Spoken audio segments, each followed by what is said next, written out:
அவர்களோ அண்ணாமலை அவர்களோ ஒரே மேடையில் அணியது நம்மளால பார்க்க முடியுது. அவர் வந்து பாஜகவோட பி டீம் அப்படின்னு மறைமுகமாக பேசிட்டு இருந்தாங்க. இப்போ ரெண்டு பேரும் ஒன்னா இருக்கிறது, இவர் அவரை புகழ்றது, அவர் இவரை புகழ்றதெல்லாம் பார்க்கும்போது ரெண்டு பேருமே ஒண்ணுதான் அப்படின்ற மாதிரிலாம் பேசுறாங்க. அண்ணன் அவர்கள் எங்கேயுமே தன் கருத்துக்களை வந்து திரித்து சொல்றதோ இல்லை இல்லாத ஒன்றை இட்டுக்கிட்டு சொல்றதோ அப்படிலாம் இல்லை. எதிராளியாகவே இருந்தாலும் தன்னை பற்றி பேசும்போது அந்த கருத்துக்களை நம்ம மாற்றி பேசணும் தேவையில்லை. உண்மையிலேயே பாஜக நாம் தமிழர் கட்சி கூட நீங்க அழைக்கிறாங்களா சார்? கூட்டணி வந்தா சரியா இருக்கும்னு எல்லாரும் நினைக்கிறாங்க, ஒரு கணக்கு போடுறாங்கல்ல. பாஜகவும் நாம் தமிழர் ஒன்றிணையணும், அண்ணாமலையும் சீமானும் வந்து ஒன்றிணைஞ்சு செயல்பட்டாதான் தமிழ்நாட்டுக்கும் அதுதான் வந்து நல்ல ஒரு விஷயமா இருக்கும் அப்படின்ற மாதிரி சொல்றாரு. என்றைக்குமே தேசிய கட்சிகளோட கூட்டணி கிடையாது, திராவிட கட்சிகளோட கூட்டணி கிடையாது. ஆனா அன்றைக்கு காலகட்டத்தில் வந்து பாத்தீங்கன்னா காங்கிரஸை வீழ்த்துறதுக்கு திமுக ஒரு வலிமையான கூட்டணியை வந்து அமைச்சாங்க. அதன் பிறகுதான் 1967 காங்கிரஸ் ஆட்சியை வீழ்த்தி திமுக ஆட்சி வந்தாங்க. இப்ப திமுக இங்க வந்து வேரூன்றி நிக்கிறாங்க. அதை நீங்க ஒரு முடிவு கட்டணும் அப்படின்னு நீங்க நினைச்சீங்கன்னா கண்டிப்பா ஒரு கூட்டணிக்கு போகிறதுனா ஒரு சரியான நிலைப்பாடா இருக்கும். ரெண்டு பேருமே இந்த மண்ணையும் வளத்தையும் இந்த மக்களையும் சுரண்டி கொளுத்த ரெண்டு பேர் தான். காலம் ஃபுல்லா தனிச்சு நின்று தமிழ்நாட்டு அரசியல உண்மையிலே வெல்றதுக்கான வாய்ப்புகள் இருக்குன்னு நீங்க நினைக்கிறீங்களா? ஏன் இல்ல, நீங்க அப்படி நினைச்ச ஒரு கட்சி தான் இன்னைக்கு அங்கீகரிக்கப்பட்ட கட்சியா இருக்கு. 10 சீட்டோ 20 சீட்டோ 50 சீட்டோ வாங்கி நாங்கள் கொண்ட கனவை நிறைவேற்றக்கூடிய இடத்துக்கு நாங்க போக முடியும். இன்னைக்கு அண்ணன் வந்து ஆலய நுழைவு போராட்டம் அறிவிச்ச உடனே இன்னைக்கு வர்றாங்களே, இதை நாங்க சட்டசபையில போய் பண்ணலையே, இன்னைக்கு மக்கள் மன்றத்தில் நின்று இன்னைக்கு நாங்க சாதிச்சு காட்டிருக்கோமே. திருச்சி நீதிமன்றத்தில் சீமானவர்கள் மீது நாம் தமிழ் கட்சி மீது வழக்கு தொடுத்திருந்தாங்க. சீமானவர்கள் கூட அந்த நீதிமன்றத்தில் போய் ஆஜராயிருந்தாங்க. என்ன பிரச்சனை சார்? எதற்காக தொடர்ந்து நாம் தமிழ் கட்சி வருண்குமார் அவர்கள் சீட்டிட்டே இருக்காங்க? வாக்கி டாக்கி மெசேஜ் அதை வந்து வெளியில பொது வெள்ளத்துல விட்டுட்டு நீங்க மிக கொச்சையாக பேசுறீங்க. உங்களிடம் வேலை பார்க்கக்கூடிய அதிகாரிகள் இதை பாக்குறவங்க இது மாதிரி தவறு செஞ்சா நம்ம மேல பயந்தான வரும். நீங்க அதிகாரியா? நீங்க உயர் அதிகாரியா? உங்களுக்கு மேல அதிகாரமே இல்லையா? இவரோட கேரக்டரே சந்தேகப்படுறேன்.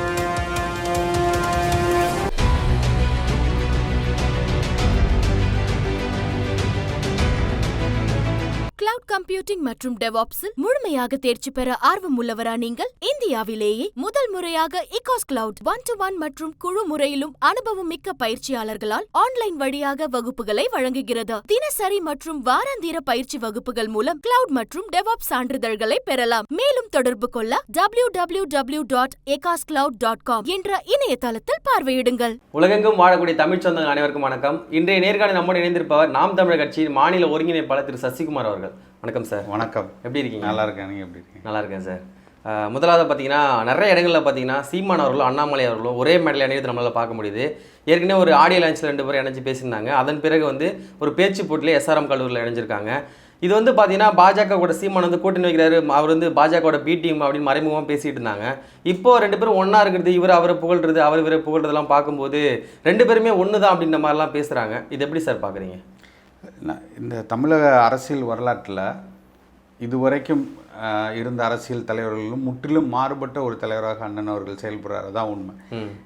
எதிர் சித்தாந்தங்கள் எதிர் கருத்துக்கள் உள்ளவர்களையும் அரவணைத்து அன்போடு மாண்போடு பேசக்கூடிய அவர்களுடைய கருத்துக்களையும் ஏற்றுக்கொள்கிற இடத்துல தான் அண்ணன் சீமான் அவர்கள் இருக்காங்க. நீங்கள் அப்படி தான் பார்க்கணும். இது வரைக்கும் நீங்கள் பார்த்தீங்கன்னா ஜெயலலிதா அவர்களாக இருக்கட்டும், இல்லை கலைஞர் அவர்களாக இருக்கட்டும், இல்லை ஸ்டாலின் அவர்கள் இருக்கட்டும், எல்லாருமே ஒரு உதயமான அதிமுக திமுகவுக்குள்ள என்றைக்குமே பார்த்தீங்கன்னா ஒரு பனிப்போர் மாதிரி தான் இருக்கும். ரெண்டு பேரும் எங்கேயும் சந்திச்சுக்கிட்டாலோ இல்லை பேசுகிறதா இருந்தாலும் பொண்ணு கொடுக்குறதா இருந்தாலும் அவங்களுக்குள்ள ஒரு திருமண உறவுகளாக இருந்தாலும் எங்கேயுமே வந்து ஒரு எதிர்ப்பு நிலையிலே தான் இருந்திருப்பாங்க.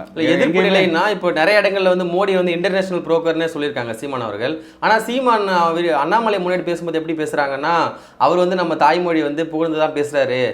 இந்தியாவிலேயே மூத்த மொழி முதன்மையான மொழி நம்ம தமிழ் மொழி தான், அந்த மொழி இந்தியாவில் வந்து எங்களுக்கு பெருமைன்னு மோடி ஐயா பேசியிருக்காங்க அப்படின்னு அவர் அண்ணாமலை இருக்கிற இடங்கள் அப்படி பேசும்போது அப்போ இணக்கமாக போகிற மாதிரி தெரியுது. அப்படி இல்லை, அது உண்மை தானே. நான் என்ன சொல்கிறேன், அண்ணன் அவர்கள் எங்கேயுமே தன் கருத்துக்களை வந்து திரித்து சொல்கிறதோ இல்லை இல்லாத ஒன்றை இட்டுக்கிட்டு சொல்கிறதோ அப்படிலாம் இல்லை.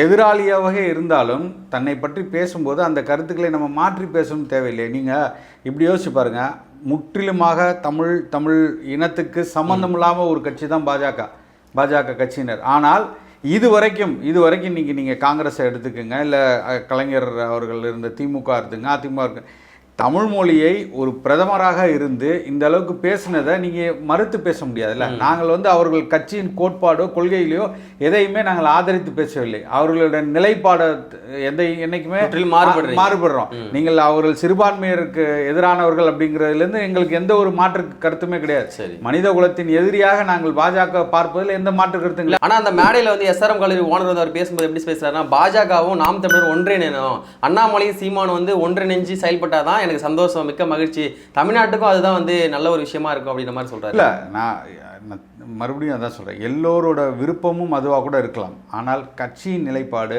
அண்ணன் அவர்களின் நிலைப்பாடு ஒன்று இருக்குல்ல, நாங்கள் முற்றிலுமாக தொடர்ச்சியாக அண்ணன் அவர்கள் சொல்லி கொண்டு வர்றது தான். என்றைக்குமே தேசிய கட்சிகளோட எங்களுக்கு கூட்டணி கிடையாது, திராவிட கட்சிகளோட கூட்டணி கிடையாது. அதில் ஒரு இடத்துலையும் அண்ணன் அவர்கள் மாறவில்லை, மாற்று கருத்துக்களை இல்லை ஆம் என்று சொல்லவில்லை. மிக தெளிவாக தன்னுடைய இலக்கை நோக்கி அண்ணன் சீமான் அவர்கள் தன் கட்சியினரை, தன் கட்சியை கொண்டு போயிட்டு இருக்கார். அதுதான் உண்மை.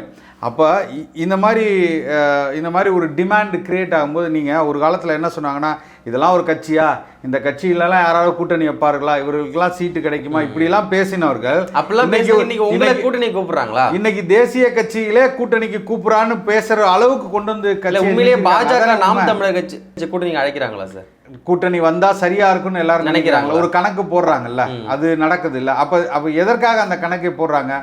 அப்போ இந்த கட்சி வலுவாக இருக்குது, இந்த கட்சியிடம் வந்து ஒரு கொள்கை இருக்குது, பிடிப்பாடு இருக்குது, அவர்களுக்கு வாக்குகள் இருக்குது, இன்னும் அதிகமான வாக்குகள் இருக்குது. அதுதான் உண்மை. இது 8%க்காக அவர்கள் நாடாளுமன்ற தேர்தலில் தான் நீங்கள் 8.2% வாங்கியிருக்கோம். அன்றைக்கே நாங்கள் 11%க்கு மேலே வாங்கினோம். நீங்கள் சின்னத்தை பறித்து கொண்டார்கள், கடைசி நேரத்தில் சின்னத்தை கொடுத்தாங்க. அத்தனை இடர்பாடுக்கு நடுவில் அத்தனைக்கும் அந்த ரேஸில் நாங்கள் இல்லவே இல்லை. மோடியா ராகுல் காந்தியான்னு இருக்கிற ரேஸ்லேயே நீங்கள் 8.2 வாங்கியிருந்தோன்னா அவர்களுக்கு நன்காக தெரியும் இந்த முறை சட்டமன்ற தேர்தலில் மிக அதிகமான வாக்குகளை நாம் தமிழர் கட்சி பெறுங்கிறது தெரியும். அதனால் நிச்சயமாக இந்த கட்சி இணைந்தால் சரியாக இருக்கும் என்ற ஒரு கூட்டணி கணக்கு போடுறாங்க, அவ்வளோதான். அதில் நீங்கள் ஒரு நாளும் வந்து உடன்பட்டு ஒருபோதும் அண்ணன் அவர்கள் மிக தெளிவாக சொல்லிட்டாங்க, வேட்பாளரை அறிவித்து விட்டாச்சு. இல்ல நீங்க இந்த ஸ்டாண்ட் எடுத்துறது உங்களுடைய ஸ்டாண்டா இருக்கட்டும். ஆனா அன்றைக்கு காலகட்டத்தில் வந்து பாத்தீங்கன்னா காங்கிரஸை வீழ்த்துறதுக்கு திமுக ஒரு வலிமையான கூட்டணியை வந்து அமைச்சாங்க. அதன் பிறகுதான் 1967 காங்கிரஸ் ஆட்சியை வீழ்த்தி திமுக ஆட்சிக்கு வந்தாங்க. இது வரைக்கும் நம்ம தமிழ்நாட்டில் காங்கிரஸ் ஆட்சிக்கு வர முடியல. அந்த மாதிரி ஒரு முடிவு கட்டினாங்க திமுக. இப்ப திமுக இங்க வந்து வேரூன்றி நிக்கிறாங்க. அதை நீங்க ஒரு முடிவு கட்டணும் அப்படின்னு நீங்க நினைச்சீங்கன்னா கண்டிப்பா ஒரு கூட்டணிக்கு போகிறதுனா ஒரு சரியான நிலைப்பாடா இருக்கும். நல்ல கேள்வி அது. ஆனால் இதுல ஒரு பெரிய சிக்கல் இருக்கு. நீ என்னன்னா, ரெண்டு பேருமே இந்த மண்ணையும் வளத்தையும் இந்த மக்களையும் சுரண்டி கொளுத்த ரெண்டு பேர் தான். நீங்க இவர்களை நீங்க எதிர்க்கணும் அப்படின்னா நீங்க அவங்களோட போக வேணாம் சார். மத்த கட்சி நீங்க கூட்டணிக்கு அழைக்கலாம்ல. மத்த கட்சின்னா என்ன சொல்றீங்க நீங்க? மத்த கட்சி சிபிஎம் எடுத்துங்க, சிபிஐ எடுத்துங்க, மதிமுக இருக்கட்டும், விசிக இருக்கட்டும், பாமக இருக்கட்டும், மத்த கட்சிகளை நீங்க ஒன்றிணைக்கலாம்ல. இல்ல, யாருமே இல்லைன்னு சொல்லலையே. நீங்க அவர்கள் ஏற்கனவே ஒரு கூட்டணியில் அங்க வைக்கிறாங்க. திமுக என்ற கூட்டணியில் அங்க வைக்கிற கட்சிகளாக அது இருக்கு. என்றுமே எந்த கட்சியுமே அதுல இருந்து அதிமுக அவர்கள் யாரு புதிதாக இந்த விஜய் கட்சி அவர்கள் சொல்றேன். இல்ல, நான் தாவக பத்தி நீ கேட்டனால சொல்றேன். முதலாக அண்ணன் அவர்கள் வெளிப்படையாக அதை தான் அறிவிச்சாங்க. தம்பி அவர்கள் வரட்டும், வந்தால் இணைந்து செயல்படுவோம்னு சொன்னதுதான். அப்போ இன்னைக்கு வந்து ஒரு ஓப்பன் ஸ்டேட்மெண்ட்டாக அண்ணன் கொடுத்ததுக்கு அப்புறமா நீங்கள் ஒரு கொள்கையை முற்றுமுதலாக மாற்ற வைக்கிறீங்க. நீங்கள் அப்படி வைக்கும்போது நீங்கள் மறுபடியும் திருப்பி கொண்டு வந்து தமிழ் தேசியத்தோட திராவிடத்தை ஒப்பிட்டு பேசும்போது நீங்கள் எந்த இடத்துலையுமே நீங்கள் வந்து எங்களோட கொள்கைக்கு ஏற்று இருக்காத போது நீங்கள் எப்படி உங்களை வந்து ஒரு கூட்டணியாக பார்த்தா எப்படி காலம் ஃபுல்லா தனிச்சு நின்று தமிழ்நாட்டு அரசியல உண்மையிலே வெல்றதுக்கான வாய்ப்புகள் இருக்குன்னு நீங்க நினைக்கிறீங்களா? ஏன் இல்லை அப்படி நினைச்ச ஒரு கட்சி தான் இன்னைக்கு அங்கீகரிக்கப்பட்ட கட்சியா இருக்கு. நீங்கள் 2% தாண்ட மாட்டீங்க, எந்த இடத்துலயும் உங்களுக்கு வாக்குகள் கிடையாது, 234 தொகுதியில் உங்களுக்கு வந்து வேட்பாளர் கிடையாது, எல்லா வசவுகளையும் பேசப்பட்டு இந்த கட்சி கலைஞ்சு போயிடும், இதுக்கப்புறம் 4%க்கு மேல இந்த கட்சி ஏறவே ஏறாது. பல அறிஞர்கள்னு சொல்கிற கருத்து பேசுகிறவங்க இல்லை வந்து ஸ்ட்ராட்டஜிஸ்ட்டு இவங்க எல்லாருமே வந்து சொன்னது என்ன அப்படின்னா, இந்த கட்சி இதுக்கு மேலே வளராதான்னு தான். இதே தான் நாடாளுமன்ற தேர்தல்னு சொல்கிறாங்க. இன்றைக்கி 8.2% வாங்கிற கட்சி, அங்கீகரிக்கப்பட்ட கட்சியை தனித்து நிற்குது. சரி, தனித்தே இந்த வாக்குகளை வாங்கின கட்சியால் ஏன் வெல்ல முடியாதுன்னு நீங்கள் நினைக்கிறீங்க? இப்போ ஒரு கட்சி வந்து தமிழ்நாட்டில் ஆட்சி அமைக்கினா கிட்டத்தட்ட 40 விழுக்காடு வாக்குகளுக்கு மேலே பெற்றதான் வெற்றி அடைய முடியும். அதே மாதிரி தான் 2021 சட்டமன்ற தேர்தலில் திமுக கூட 45 விழுக்காடு கூட்டணி கட்சிகள்லாம் சேர்ந்து வாக்கு எடுத்தாங்க. நீங்கள் தனிச்சு நின்று 8.2 விழுக்காடு வந்து மிகப்பெரிய விஷயம் தான், வரலாற்று சாதனை தான், நம்ம யாரும் மறுக்க முடியாது. ஆனால் இந்த வாக்குகளை அப்படியே கொண்டு போய் கன்வெர்ட் ஆகி இது வெற்றி பாதைக்கு நோக்கி போக முடியுமா? உறுதியாக போகும். நீங்கள் நல்லா யோசிச்சு பாருங்கள். இப்போ ஒரு கட்சி எந்த ஒரு ஊழல்லையோ இல்லை வந்து அவர்கள் மீது எந்த ஒரு அவதூறுகளோ இல்லை எந்த ஒரு மக்களின் பிரச்சனைகளில் வந்து எதுலேயுமே தலையிடாமையோ, நல்லா யோசிச்சு பாருங்கள். இன்றைக்கி வந்து ஒரு கட்சி மாநிலத்தில் அங்கீகரிக்கப்பட்ட கட்சியாக வளர்கிறதுக்கு யாரோட தயவுமே இல்லை.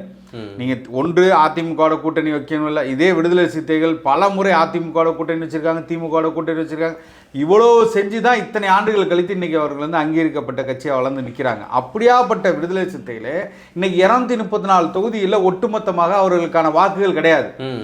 இன்றைக்கி நீங்கள் எடுத்தீங்கன்னா நாம் தமிழர் கட்சிக்கு இங்கே கலைக்கோடு இங்கே திருவள்ளூர்லையா இருக்கட்டும், இல்லை திருவாரூரில் இருக்கட்டும், இல்லை கன்னியாகுமரியில் இருக்கட்டும், அத்தனை இடத்திலும் ஒரே வகையான வாக்குகள் இருக்குது. சாதிகள் அப்பாற்பட்டு, மதங்கள் அப்பாற்பட்டு இத்தனை லட்சம் மக்கள் வந்து வாக்களிக்கிறாங்க. அப்போ இந்த 8% நாளைக்கு 16% மாறாதுங்கிறது என்ன நிச்சயம்? நீங்கள் 16 மாறலாம், அதை வச்சு நம்மளால வந்து முதலமைச்சர் ஆக முடியாதுல்ல. இல்லை, நான் ஒரு உதாரணத்துக்கு தான் நான் 16ன்னு சொன்னேன். அது எப்படி வேணாலும் மாறலாம்ல. இப்போ டபுள் ஆகலாம், ட்ரிபிள் ஆகலாம். ஆமாம், நீங்கள் யோசிச்சு பாருங்க. இன்னைக்கு நீங்க சொல்றீங்களே இந்த கூட்டணி கட்சிகளோட திமுக அதிமுக தான் பலமான கட்சி, அவர்களோடு நம்ம சேர்ந்து இருந்தாதான் வெற்றி பெறவோங்கிற கட்சி எல்லாம் நாளைக்கு இங்க வரலாம் இல்லையா? வாய்ப்புகள் இருக்கு. 2026 சட்டமன்ற தேர்தலுக்கு எந்த கட்சியுமே வேட்பாளர் அறிவிக்காத ஒரு பட்சத்துல நீங்க வந்து நிறைய வேட்பாளர் அறிவிச்சிட்டீங்க, கிட்டத்தட்ட 100 வேட்பாளர் மேல தேர்வு பண்ணிட்டீங்க. இது வந்து தேர்தல் அரசியல்ல இது வந்து ஒரு வெற்றி பாதைக்கு போகுமா? ஏன்னா வந்து யுத்தின்னு பாத்தீங்கன்னா ஒரு கட்சியில இருந்து ஒரு ஆளை நிறுத்தினதுக்கு அப்புறம் தான் அவரை எதிர்த்து களம் காடக்கூடிய நம்ம கட்சியில யார் ஆளுமையா இருக்காலும் அவங்களை நிப்பாட்டுவாங்க. அது ஒரு வகையான ஒரு யுக்தியா கூட பார்த்து கருதலாம். அப்படி இருக்கும்போது நீங்க முன்கூட்டியே நீங்க நிறுத்திட்டீங்க போது அது உங்க கட்சிக்கு பலமா இருக்குமா பலவீனமா இருக்குமா? இது மிகப்பெரிய பலம் தான் சொல்றேன். ஏன் நான் சொல்றேன்னா, ஒவ்வொரு கட்சியும் தன்னிடம் வந்து ஒரு வாக்குங்கியை வச்சுக்கொண்டு சாதிகளை மதங்களை ஒன்றிணைத்து கொண்டு அவர்கள் பல கோடி ரூபாய்களை கொட்டி அவங்க நாளைக்கு காலையில் தேர்தல்னு சொன்னால் கூட அவங்க தயாராக நிற்கிற நிலைமையில தான் இன்றைக்கி 2 கட்சிகளும் இருக்குது. நீங்கள் சொல்கிற பெரிய கட்சின்னு சொல்கிற 2 கட்சியுமே தன்னிடம் மிகப்பெரிய அளவில் பண பலத்தை வைத்துக்கொண்டு அதிகார பலத்தையும் இல்லை ஊடக பலத்தையும் வைத்துக்கொண்டு அவங்க தயாராக இருக்காங்க. நாளைக்கு அவங்களுக்கு முக்கியமாக சின்னம் கையில் இருக்குது. அப்படி இருக்கும்போது புதிதாக வரக்கூடிய கட்சியாக இன்னைக்கு வந்து நாம் தமிழர் கட்சி தொடர்ச்சியாக நீங்கள் மக்கள் இதில் போகணுன்னா நீங்கள் இந்த பணத்தை நம்பி இல்லாமல் அவர்களுக்கு வாக்குகளுக்கு காசு கொடுக்காம இல்லை சாராயமோ குவார்டருவோ கோழி பிரியாணியோ கொடுத்து இந்த மக்களை மடைமாற்றி ஏமாற்றாமல் நீங்கள் இந்த தேர்தலில் நீங்கள் ஓடணும். நீங்கள் அவர்களோட ஒட்டுமொத்தமாக சேர்த்த காசுல தேர்தல் டைம் தான் அவங்க செலவு பண்ணுறாங்க, வெளில எடுக்கிறாங்க. கண்டிப்பாக அது மக்கள் ஏமில் இருக்க வாங்கிட்டு ஏன் வந்து அந்த வாக்குகள் மொத்தமும் உங்களுக்கு ஏன் வர மாட்டேங்குது? திரும்பியும் அவங்க காசு கொடுத்தாலும் அவங்க பக்கமும் ஒரு சில வாக்குகள் போகுது. இல்லை அப்படி இல்லையே. நீங்கள் வந்து அந்த அமைப்பே கொஞ்சம் சிக்கலான அமைப்பாக தானே இருக்குது. இன்றைக்கி நீங்கள் பார்த்தீங்கன்னா நீங்கள் ஒரு கிராமத்தில் நீங்கள் போய் பார்த்தீங்கன்னா நீங்கள் வந்து சுய உதவி குழுன்னு வச்சுருக்காங்க, அப்புறம் இந்த 100 நாள் வேலை திட்டம்னு வச்சுருக்காங்க. இது எல்லாமே அரசாங்கத்தோட ஒன்றிணைந்து இருக்கிறனால நீங்கள் அவரோட திட்டத்திலேருந்து நீங்கள் ஏதாவது அவங்களோட சேவைகளை நீங்கள் வாங்க வேணும்னா நீங்கள் அங்கே இருக்கக்கூடிய லோக்கலில் இருக்கக்கூடிய பஞ்சாயத்து தலைவரையோ இல்லை ஊராட்சி மன்ற தலைவரோ இவங்க எல்லாத்தையும் நீங்கள் சார்ந்து இருக்கணும். அப்படிங்கும்போது அவர்கள் கையில் தான் ஒட்டுமொத்தமாக இருக்குது. இன்றைக்கி நீங்கள் 200 ரூபா சம்பளத்தில் நீங்கள் அவன்கிட்ட 50 ரூபா பிடிச்சிக்கிட்டு மீதி 150 ரூபா கொடுக்குறான். அப்போ இந்த 150 ரூபா வாங்கணும்னா நீங்கள் அவனுக்கு தலையாடி ஆகணும், நீங்கள் அவன் சொல்கிறத கேட்டாகணும். அப்போ இவர்கள் கையில் இருக்கும்போது இவர்கள் கூட கொடுக்கக்கூடிய பணத்துக்கு அவங்க வேற வழி இல்லாமல் தலையாட்டக்கூடிய இடத்துல இருக்கிறாங்க. அப்போ அந்த இடத்துல நீங்கள் யோசிச்சு பார்த்தீங்கன்னா அவர்களுக்கு வந்து அந்த பணம்ங்கிறது ஒரு நாள் தேவைங்கிறது வேற வழியே இல்லை. அவங்களுக்கு அடுத்த மாற்று திட்டம் இல்லை, அதனால வேற வழி இல்லாமல் அவங்க வாங்குறாங்க. வாங்கினதோடு இல்லாமல் அவங்க ஒட்டுமொத்தமாக நீங்கள் அந்த இடத்துல 100 வாக்குகள் வந்திருக்கு அப்படின்னா இந்த 100 வாக்குகளில் எனக்கு விழுந்த வாக்குகள் 30, மீதி 70 பேர் யார் வாங்கலை அப்படிங்கிறத துல்லியமாக அவர்களோட கணக்கெடுத்து முடியும். அடுத்த அவங்களுக்கு வந்து பணம் போவதை நிறுத்த முடியும், அவர்களுக்கு வேலை கொடுப்பதை நிறுத்த முடியும். இதை தான் எல்லா இடத்துலையும் செய்கிறாங்க. அந்த பெண்கள் வந்து தன் குடும்பத்தை காப்பாற்ற வேண்டிய இடத்துல இருக்காங்க. ஏன்னா அங்கே உள்ள ஆண்மகன் எல்லாத்தையும் கொண்டு போய் சாராய கடையில் நிறுத்திட்டாங்க. அப்போ இவங்கெல்லாம் யாரை நம்பி இருக்காங்கன்னா இந்த சுய உதவி குழுங்கிற இடத்துலையும் அங்கே இருக்கிற ஒன்றிய செயலாளரோ அங்கே இருக்கிற ஒரு மகளிர் குழுவில் இருக்கிற ஒரு பெண் ஆளுமையோ அவங்கள நம்பி இருக்கும்போது வேற வழி இல்லாமல் இவங்க என்ன பண்ணுறாங்க, வாங்கின காசுக்கு அவங்க வீட்டில் ஒரு 4 ஓட்டு இருக்கா, சரி உண்மைக்கு நேர்மையாக நிற்கிற இந்த கட்சிக்கு இன்னொரு ஓட்டை போடுப்பா, மீதி 3 ஓட்டை தூக்கி இவங்களுக்கு போடுப்பா. இப்படி ஒரு பேலன்ஸாக தான் இதை முறியடிக்க முடியுமா உங்களால்? இதை உறுதியாக இப்போ முறியடிச்சு தானே இன்னைக்கு 36 லட்சம் வாக்கள் வாங்கி இது தொடர்ச்சியாக செய்ய முடியும். பணத்தை வைத்து செய்வதும் மக்களிடம் அவங்களோட மனதில் இடம் பிடித்து கொண்டு போகிறதுக்கும் கால இது இருக்கும். ஆனால் நீங்கள் மறுபடியும் நீங்கள் ஒரு கூட்டணியில் கொண்டு போய் நிறுத்தி திருப்பி கரைஞ்சிட்டீங்க அப்படின்னா மக்கள் எல்லாம் நீங்களும் அதே ஆளுக்கு தான், நீங்களும் மாற்றத்துக்காக வந்தாலுன்னு சொல்லிட்டு மறுபடியும் எங்களை கொண்டு போய் நீங்கள் அதிமுக திமுக இணைச்சி விடுவார்களே தவிர எங்களுக்கான ஒரு தனித்துவமாக கொள்கையை சித்தாந்தத்தை சொல்லி திருப்பி இன்னொரு கட்சி தமிழ் தேசியத்தை கொண்டு வர முடியாது. அதனால தான் நாங்கள் திருப்பி சொல்கிறோம், உண்மையும் நேர்மையுமாக இந்த கட்சி தொடர்ச்சியாக மக்கள் மனதில் இடம்பெற்று மிகப்பெரிய அளவில் வாக்குகளை வாங்கி வெற்றி பெறும். நாங்கள் மறுபடியும் சொல்கிறோம், 10 சீட்டோ 20 சீட்டோ 50 சீட்டோ வாங்கி எங்களோட திட்டங்களையோட எங்களோட கொள்கைகளையோ இங்கே செயல்படுத்தி இந்த மக்களை வளப்படுத்தி இதை பெரிய நாங்கள் கொண்ட கனவை நிறைவேற்றக்கூடிய இடத்துக்கு நாங்கள் போக முடியாது. தற்காலிக வெற்றிக்காக நிரந்தர வெற்றி நாங்கள் ஒருபோது விட்டு விடுவோம். அப்படி போகணும்னு நினைச்சா நீங்க 20 சீட் 30 சீட் வாங்கிட்டு போலாமே தவிர அது எங்களுக்கு தேவையில்லை. எங்களுக்கு 117 இடங்களுக்கு மேல வென்று எங்கள் ஆட்சியை பிடித்தால் மட்டும்தான் இதெல்லாம் சாத்தியப்படுத்த முடியும். அதுக்கு பெரும்பான்மையான மக்களிடம் இந்த வாக்கு வங்கியை அதிகரிக்க வேண்டுமே தவிர இந்த மாதிரி நீங்கள் சொல்கிற ஒரு சிறிய இதுக்காக வெற்றிக்காக இதெல்லாம் இழக்க விரும்பும். ஓகே, 2024 நாடாளுமன்ற தேர்தலில் பல்லாவரத்துக்கு பக்கத்தில் ஒரு கூட்டம் அறிவிச்சு அதில் வந்து வேட்பாளர்லாம் அறிமுகப்படுத்தினாங்க சீமான் அவர்கள். அதில் சொல்லியிருந்தாங்க 2026 நான் கண்டிப்பாக ஒரு 100 இளைஞரை நிப்பாட்டுவேன் அப்படின்ட்டு. அதே மாதிரி இந்த முறை பார்த்தீங்கன்னா நிறைய இளைஞர்கள் நிப்பாட்டத்தை நம்மளால் பார்க்க முடியுது. அந்த இளைஞரெல்லாம் முன்னிறுத்தி அந்த தொகுதியில் உள்ள மிகப்பெரிய அதாவது மாவட்ட செயலாளர்கள்லாம் வந்து வயசில் கொஞ்சம் மூத்தவங்களாக தான் இருப்பாங்க. அவங்கெல்லாம் அவங்களுக்கு கீழே இணங்கி வேலை பார்ப்பாங்கன்னு நினைக்கிறீங்களா? இல்லை அது அவங்களுக்கு முரணாக இருக்காதுங்களா? ஒரு முரணுமே கிடையாதுங்க. கட்சி வந்து அண்ணன் என்ன சொல்கிறாங்களோ, கட்சி என்ன தலைமை என்ன நிலைப்பாடு எடுக்குதோ அதை நோக்கி தான் கட்சி பயணிக்குது. நீங்கள் போன தடவை இதே தான் சொன்னாங்க.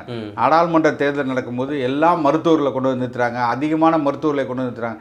எல்லாருமே புதியவர்கள் தான், புதிதாக தான் அந்த இடத்துல வந்து வேட்பாளரை நிறுத்துறவங்க பல பேர் புதிய ஆட்கள் தான். அப்படியாப்பட்டவர்களுக்கும் ஒட்டுமொத்தமாக கட்சி வேலை செஞ்சிச்சு. அதே தான் இந்த முறை எல்லாமே இளைஞர் பாசையில் இருந்தாங்க, மாணவர் பாசையில் இருந்திருக்காங்க. எல்லாரும் பாசறைகளிலும் இல்லை பொறுப்புகளில் இருந்து வந்த இளைஞர்களுக்கு தான் இந்த முறை வாய்ப்பு கொடுத்துருக்காங்களே தவிர உறுதியாக அவர்கள் இன்னும் வீரியமாக களத்தில் நிற்பாங்க. நீங்கள் எதிர்கொள்கிறது ரொம்ப கஷ்டமாக இருக்கும். நான் திரும்பி சொல்கிறேன், இந்த தேர்தலில் 2027 தேர்தலில் திமுகவோ அதிமுகவோ எந்த கட்சியோ நாம் தமிழர் கட்சி கேடர்ஸை எதிர்கொள்றதுக்கு மிகவும் சிரமப்படுவார்கள். அதை நான் உறுதியாக சொல்கிறீங்க. நிறைய இடங்களில் வந்து நம்ம பார்க்க முடியுது, வருண்குமார் வந்து உங்கள் நாம் தமிழர் கட்சியை தாக்கி நிறைய இடங்களில் பேசுகிறாங்க. அது தொடர்ந்து இப்போ கூட பார்த்தீங்கன்னா திருச்சி நீதிமன்றத்தில் சீமான் அவர்கள் மீது நாம் தமிழ் கட்சி மீது வழக்கு தொடுத்திருந்தாங்க. நேற்று முன்தினம் பார்த்தீங்கன்னா சீமான் அவர்கள் கூட அந்த நீதிமன்றத்தில் போய் ஆஜராயிருந்தாங்க. என்ன பிரச்சனை சார்? எதற்காக தொடர்ந்து நாம் தமிழர் கட்சியை வருண்குமார் அவர்கள் சீண்டிகிட்டே இருக்காங்க? இல்லை அவருக்கு கொடுக்கப்பட்ட அஜெண்டா அது. அவர் வந்து கட்சிக்காக தான் வேலை பார்க்குறாரு தவிர நம்மளோட அரசு அதிகாரியாக வேலை செய்யலை. அதான் எங்களோட. அவர் வந்து ஒரு கட்சியோட மாவட்ட செயலாளரோ ஒன்றிய செயலரோ தனக்கு அந்த கட்சியில் ஒரு பதவி வேணுங்கிற எப்படி பிஹேவ் பண்ணுவாங்களோ, எப்படி நடந்து வருங்காலத்தில் பதவிக்கு அந்த மாதிரி வருங்காலத்தில் இல்லை, இப்பயே அவர் வந்து மறைமுகமாக நான் வந்து குற்றச்சாட்டுறேன். அவர் வந்து ஏதோ ஒரு பதவியை வாங்கி கொண்டு தான் வேலை செய்கிறாருன்னு தான் என்னோடது. ஏன்னா நீங்கள் பாருங்கள், தொடர்ச்சியாக நீங்கள் அவர் பேசக்கூடிய வார்த்தைகளாக இருக்கட்டும். இன்னைக்கு கூட ஒரு ஆடியோ ரிலீஸ் ஆகிருக்கு, எவ்வளோ கேவலமான ஒரு இல்லையா அப்படின்னு கேட்டிருப்பாரு. அதாவது நீங்கள் நல்லா யோசிச்சு பாருங்க, இது நாள் வரை அவர்கள் அரசியல் கட்சியை, அதுவும் நாம் தமிழர் கட்சியை சீண்டி கொண்டு வந்தார். இன்னைக்கு அவர் துறையில் இருக்கிற காவல்துறை அதிகாரியை கண்டிக்க வேண்டியது ஒரு டிஐஜி, அவரோட காவல்துறை அதிகாரிகளே மிக மோசமாக நடத்தி கொண்டிருக்கிறார். மிக மோசமாக. இதுக்கு அவரோட உயர் அதிகாரி நிச்சயமாக நடவடிக்கை எடுக்கணும். எப்படி நீங்கள் அவருக்குள்ளே பேசிட்டு இருக்காரு, ஒரு வாக்கி டாக்கி மெசேஜ் எப்படி நீங்கள் ஒட்டு கேட்டு இல்லை அதை வந்து வெளியில பொது வெள்ளத்தில் விட்டுட்டு நீங்க மிக கொச்சையாக பேசுறீங்க. உங்களிடம் வேலை பார்க்கக்கூடிய அதிகாரிகள் இதை பாக்குறவங்க இது மாதிரி தவறு செஞ்சா நம்ம என்ன பயம் தானே வரும். நான் என்ன சொல்றேன், உங்களுக்கு நீங்க அதிகாரியா, நீங்க உயர் அதிகாரியா, உங்களுக்கு மேல அதிகாரமே இல்லையா? அவங்கள்ட்ட நீங்க கொண்டு போய் ரிப்போர்ட் பண்ண மாட்டீங்களா, கம்ப்ளைண்ட் பண்ண மாட்டீங்களா, புகார் கொடுக்கலாம்ல? இவர் தப்பா நடந்துக்கிட்டாரு புகார் கொடுக்கலாம்ல? நீங்க புகார் கொடுங்க, இல்ல வேலையை விட்டு நீக்கிங்க. வார்னிங் கொடுக்குறாரு, பண்ணாதீங்க. நீங்க பேசக்கூடிய வார்த்தை என்ன? அயோக்கியத்தனங்கிறீங்க, மிக மோசமா பொம்பளங்கிறீங்க, வெக்கமா இல்லைங்கிறீங்க. நீங்கள் இந்த மாதிரி இந்த இடத்துல இருந்து நீங்க பேசக்கூடிய ஆளு இன்னும் மோசமாக நீங்க நாம் தமிழர் கட்சியினரை நீங்க நடத்தியிருக்க மாட்டீங்கன்னு என்ன நிச்சயம்? இதைத்தான் நாங்க சொல்றோம். தொடர்ச்சியாக நீங்க நாம் தமிழர் கட்சி மீது வன்மத்தை வைக்கிறதுக்கு இவரோட கேரக்டரே சந்தேகப்படுறோம். நாம் தமிழர் கட்சியில் நிறைய ஆடியோக்கெல்லாம் வெளியாயிருது, அவர் தான் வெளியிடுறாருன்னு சொல்றீங்களா? உறுதியாக சொல்றோம், அவர் தான் வெளியிடுறாரு. உறுதியாக நீங்க பாத்தீங்கன்னா தெரியும். இன்னைக்கு திருச்சி சூர்யா முதற்கொண்டு பக்கத்துல நிக்கிறது எல்லாமே அவங்க ஒரு டீமா சேர்ந்து செயல்படுறது தான் இதோட நோக்கமே.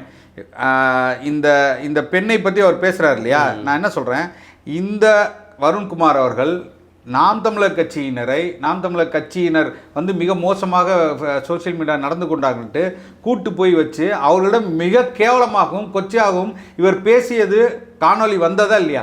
அந்த நபர் சொன்னாரா இல்லையா? அப்ப இவரை யார் தண்டிக்கிறது? இவரை யார் வந்து ஒழுங்கு நடவடிக்கை எடுக்கிறது? சொல்லுங்க. ஏன் அவர் மேல நடவடிக்கை எடுக்க மாட்டேங்கிறாங்க? ஏன் நடவடிக்கைன்னா அரசுக்கு வேலை செய்யறாரு, அவரு அந்த கட்சிக்கு வேலை செய்யறாரு. கட்சி எப்படி அவர் வந்து நடவடிக்கை எடுக்கும்? இன்னைக்கு திமுகவின் வட்ட செயலாளரோ இல்ல மாவட்ட பொறுப்பாளர் மாதிரி தானே அவர் வேலை செய்யறாரு.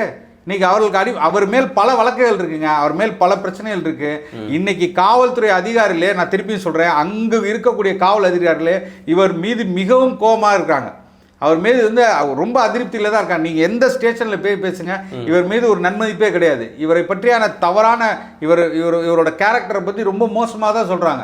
இந்த மாதிரி ஒருத்தர் வந்து காவல்துறைக்கே ரொம்ப அசிங்கம்னு சொல்றாங்க, அசிங்கம்னு சொல்றாங்க. காவல்துறை இப்போ அவர் திமுக சரியில்லாத ஆளுங்க. அவர் திமுகவுக்காக வேலை செய்யறான்னு சொல்றீங்க. திமுகவுக்கு எதிர்க்கட்சினா அதிமுக தான். அப்படி பார்த்தா அதிமுக வீழ்த்துற வேலையை தான் அவர் செய்யணும். இல்ல உங்களுடைய சீமானவர்கள் பேரை கூட ஸ்டாலின் உச்சரிக்க மாட்டேங்கிறாங்க. அப்படிப்பட்ட கட்சியை அவர் ஏன் சார் வீழ்த்த போறாரு? அதுதான் என்ன சொல்றேன்னா, இன்னைக்கு அதிமுகங்கிற ஒரு கட்சி வந்து எதிர்கட்சியாகவே இல்லை. இன்னைக்கு வளர்ந்து வரக்கூடிய கட்சியும் தமிழ் தேசியம் என்ற ஒன்றை திராவிடத்துக்கு எதிராக கொண்டு கொண்டு இருக்கிற கட்சி ஒரே கட்சி நாம் தமிழர் கட்சி. அண்ணன் சீமான் அவர்கள் எந்த இடத்துலையும் சமரசமே இல்லையே. நீங்கள் அதிமுக நீங்கள் கை நீட்டி பேச முடியுமா? இன்னைக்கு திமுக யாராவது ஒருத்தர் கை நீட்டி நீ கேட்டீங்கன்னா செந்தில் பாலாஜி அங்கேருந்து தானே வந்தாரும்பாங்க. அப்போ நீங்கள் செய்யலாம்பாங்க.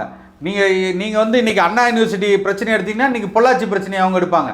அப்போ எதற்குமே வாயை திறந்து பேசக்கூடிய இடத்துல இருக்கிற அதிமுக எதிர்கட்சியாக பார்ப்பாங்களா, அவங்கள எதிரியாக பார்ப்பாங்களா, தனக்கு ஒரு எதிர் சக்தியாக பார்ப்பாங்களா, இல்லை நாம் தமிழர் பார்ப்பாங்க? இன்னைக்கு எந்த இடத்துலையும் சமரசம் இல்லாமல் தொடர்ச்சியாக இந்த அரசை கேள்வி கேட்கக்கூடிய இடத்துல இன்னைக்கு வந்து நாம் தமிழர் கட்சி தான் இருக்கு. இது சட்டமன்றத்தில் போய் கேள்வி கேட்கிற இடத்துக்கு நகரமா 26ல உறுதியாக நகரும். அதில் மாற்று கருத்து. நீங்கள் அதை நோக்கி தானே போகிறோம், அதை நோக்கி தானே நீங்கள் சட்டமன்றத்தில் போய் கேட்கக்கூடிய மக்கள் மன்றத்தில் கேள்வி கேட்குறோமே. அதுக்கான இன்னைக்கு நீங்கள் என்ன சொல்கிறாரு, நாங்கள் வந்து மேல்மாவு இதை வந்து திறக்க மாட்டோங்கிறாரு. ஆலயத்தை, திரௌபதி அம்மன் ஆலயத்தை திறக்க மாட்டோம்னாரு. இன்னைக்கு அண்ணன் வந்து ஆலய நுழைவு போராட்டம்னு அறிவித்த உடனே இன்னைக்கு வர்றாங்களே. இதை நாங்கள் சட்டசபையில் போய் பண்ணலையே. இன்னைக்கு மக்கள் மன்றத்தில் நின்று இன்னைக்கு நாங்கள் சாதிச்சு காட்டிருக்கோமே. இன்னைக்கு நான் ஒரு வாரத்தில் ஆலயத்தை திறக்கிறேன்னு சொல்லுவது நாங்கள் போய் சட்டமன்றத்தில் சொல்லலையே. இன்னைக்கு இங்கே நின்று சொல்கிறோமே. எத்தனை போராட்டங்கள் இருக்கு. இன்னைக்கு வந்து அரிட்டாப்பட்டி போராட்டத்தையும் நாங்கள் நிறுத்தி இருக்கோமே. இன்னைக்கு பரந்தூர் விமான நிலையம் இது இடங்கள் வந்து இன்னைக்கு எடுக்க முடியலையே, இன்னைக்கு உள்ளே போக முடியலையே. அதெல்லாம் நாங்கள் செஞ்சு காட்டிருக்கோம்ல. அப்போ அவங்களுக்கு நன்கு தெரியும் தமிழ் தேசியம் மிக மூர்க்கமாக மிக மக்களிடையே ரொம்ப அதிவேகமாக வளர்ந்து கொண்டிருக்கு. அண்ணன் சீமான் அவர்களின் வளர்ச்சி அவங்களுக்கு பிடிக்கல. அதற்கு அவதூறுகளை பரப்புவதற்கு இந்த காவல்துறை அதிகாரிகளை தொடர்ச்சியாக வைத்துக்கொண்டு இன்னைக்கு பிரவீன் ராஜன் ஒருத்தர் இங்கே வச்சு பண்ணலையா, இன்னைக்கு அண்ணன் வீட்டுக்குள்ள அத்துமீறி போகலையா, அந்த மாதிரி காவல்துறையை தன் கட்டுப்பாட்டில் இருக்கிற ஒரு காவல்துறையை வச்சு இவங்க செய்யணும்னு நினைக்கிறாங்க. அது எத்தனை காலம் பார்க்கும். இந்த ஆட்சி இன்னும் கொஞ்ச நாள் தான், அதுக்கப்புறம் தெரியும். சரிங்க சார். ஒவ்வொரு இடங்கள்லையும் பார்த்தீங்கன்னா தினமும் ஒரு பொதுக்கூட்டங்கள் ஏதோ ஒரு நிகழ்ச்சிகள் நடத்திட்டு தான் வரீங்க. அதே மாதிரி மே 18 அன்னைக்கு கோயம்புத்தூரில் மே 18 அன்னைக்கு இன எழுச்சி நாள் கொண்டாடுற மாதிரி அறிவிச்சிருக்கீங்க. எதன் அடிப்படையில் சார் அந்த மாதிரி நீங்கள் தேர்வு பண்ணுறீங்க? எந்தெந்த மாவட்டத்தில் தான் பண்ணணும்னு சொல்லி எந்த அடிப்படையில் நீங்கள் தேர்வு பண்ணியிருக்கீங்க? அப்படி இல்லை, ஒவ்வொரு மாவட்டத்துக்குமான வாய்ப்புகள் கொடுக்கப்படுது. அவர்கள் இது ஜனநாயகமாக கேட்கப்படும். எந்தெந்த மாவட்டத்தில் இந்த முறை யாருக்கு கொடுக்கலாம் அப்படின்ட்டு ரவுண்ட் ட்ராலி மாதிரி தான். போன முறை தூத்துக்குடியில் நடந்துச்சுன்னா சரி, திருச்சியில் நடந்துச்சு அப்படின்னா இல்லை இந்த முறை யாரு எடுக்கிறாங்க அப்படிங்கிற வச்சு தான் கொடுப்பாங்க தவிர மித்தபடி இதுக்காக ஒரு திட்டம்லாம் ஆமாம் மே 18 பொறுத்த வரைக்கும் அந்த மாதிரி கிடையாது. மித்த நிகழ்வுகளுக்கெல்லாம் வந்து இப்போ நீங்கள் திருப்பூரில் நடந்த நிகழ்வாக இருக்கட்டும், பஞ்சமி நில மீட்பாக இருக்கட்டும், அங்கே வந்து ஒரு முக்கியமான ஸ்தலம் அது. அங்கே வந்து பல பேர் அதுக்காக உயிர் தியாகம் பண்ணியிருக்காங்க. அதனால சம்மந்தப்பட்ட இடத்தை நோக்கி அந்த இது போணுச்சே தவிர மே 18 பொறுத்த வரைக்கும் இந்த முறை கோயம்புத்தூர் நடத்துகிறது அவர்கள் கேட்டுக்கொண்டது இணங்க அங்கே நடக்கப்படுது. 26 தேர்தலில் வேறு ஏதாச்சும் புதிய வகையான ஏதாச்சும் யுக்திகளை கையாள போகிறீங்களா? எந்த மாதிரி? நிறைய மாற்றங்கள் இருக்கும், நிறைய யுக்திகள் இருக்கும். நீங்கள் தொடர்ச்சியாக நீங்கள் அதான் சொல்கிறல, நீங்கள் வேட்பாளர் நிறுத்தினதுலேருந்து இன்னைக்கிலேருந்து ஆரம்பிச்சாச்சு. இன்னைக்கு தேர்தல் வேலைகள் தொடர்ச்சியாக நடந்து கொண்டு இருக்கு. ஒவ்வொரு இடத்துலையும் கிளை பொறுப்பாளர்கள் முதற்கொண்டு போடப்பட்டிருக்கு. இன்னைக்கு நீங்கள் சொல்கிற BL2ங்கிற ஃபார்ம் எல்லா இடத்துலையும் அத்தனை 15,000 கிட்டத்தட்ட பூத்துகளுக்கு எல்லாத்துக்குமே வந்து நிரப்பப்பட்டு கொடுக்கப்பட்டு கொண்டு இருக்குது. ஸோ அவ்வளோ வேலைகள் தொடர்ச்சியாக நடந்துக்கிட்டு இருக்கு. பொறுத்திருந்து பாருங்க. வேட்பாளர்லாம் அறிவிச்சிட்டீங்க. வேதாரண்யத்தில் இடுமான கார்த்தி இந்த மாதிரி நிறைய வேட்பாளர் அறிவிச்சிட்டு வரீங்க. ஆனால் சின்னம் என்ன அறிவிக்காமே இருக்கீங்களே, எப்போ அறிவிக்க? இல்லை, எப்போதுமே எங்களுக்கு அது ஒரு பெரிய பொருட்டாகவே இருந்தது. இப்போதான் அங்கீகரிட்டு அதுக்காக நாங்கள் கொடுத்துருக்கோம். நாங்கள் புதிய சின்னங்கள் கேட்டு கொடுத்துருக்கோம். தேர்தல் சின்னம் வந்து வாங்கிட்டீங்கன்ற மாதிரிலாம் தகவல் வெளியாகுது. வெளியில என்ன சொல்ல தலைமை அறிவிக்கும், விரைவில் தலைமை அறிவிப்பாங்க. ஓகே சார், மிக்க மகிழ்ச்சி. நன்றி சார். நன்றி. சாட்டை எடுத்து நாட்டை திருத்து இளம் தலைமுறை.